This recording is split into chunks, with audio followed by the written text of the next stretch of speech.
Hello, all. Hope you're doing well. Since we changed the clocks, I'm actually a little rushed right now because the Sabbath comes in 10 minutes.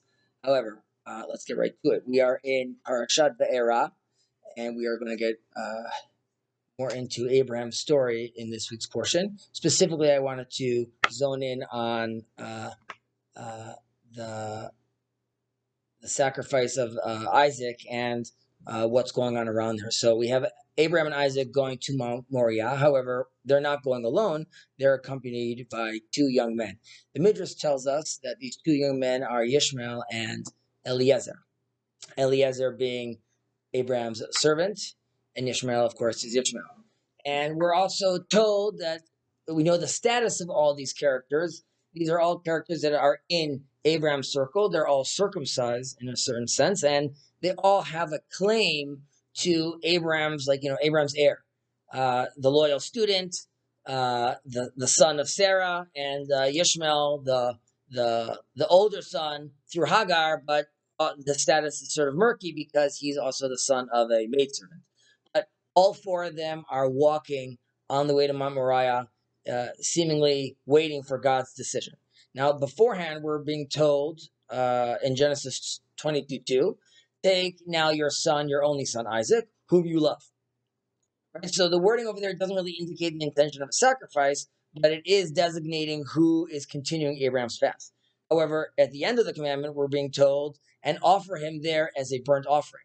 This obviously immediately raises a question for Abraham, which is, why is the chosen one being required to be sacrificed? And the issue becomes more clear during this remarkable dialogue between Abraham and Isaac. So we hear, and Isaac said to Abraham, his father, my father. And he said, here I am, my son. This is the first time where we see that Isaac calls Abraham father.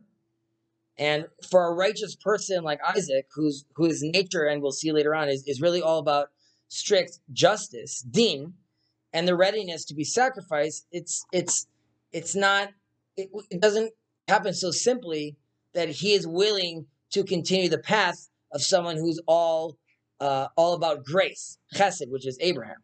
And the test here is for Abraham because someone that is all about grace and kindness has a very hard time feeling the need to necessarily give back to God, who has given him all his life and giving all of us life, and that's why Abraham sees him in the prism of grace.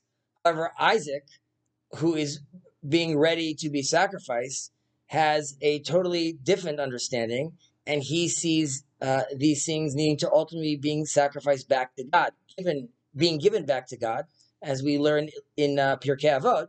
Give him what is his, for you and all that is yours are his. Ultimately, the greatest sacrifice I could do is give myself.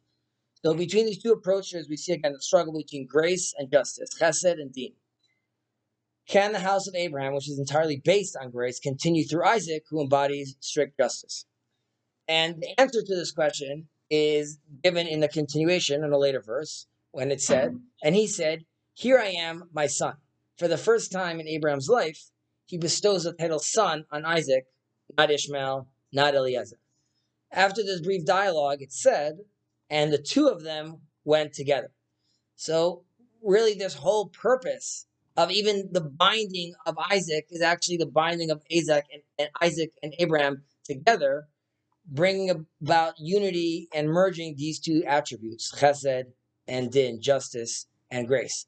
If until now we know Abraham as the one that God loved and the one that loves God, after this binding, it becomes clear that this other side has taken effect, because God then tells Abraham, for now I know that you fear God.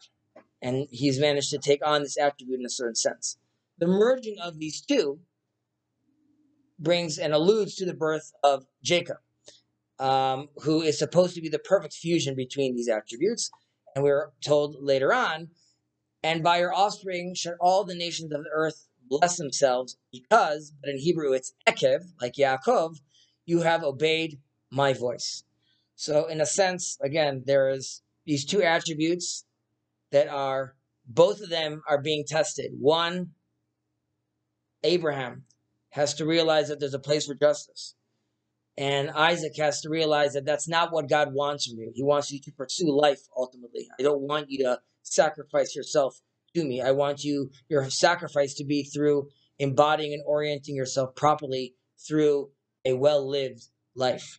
I hope the houses of Jacob and Ishmael could both prioritize life and together move towards the promised land. Oh.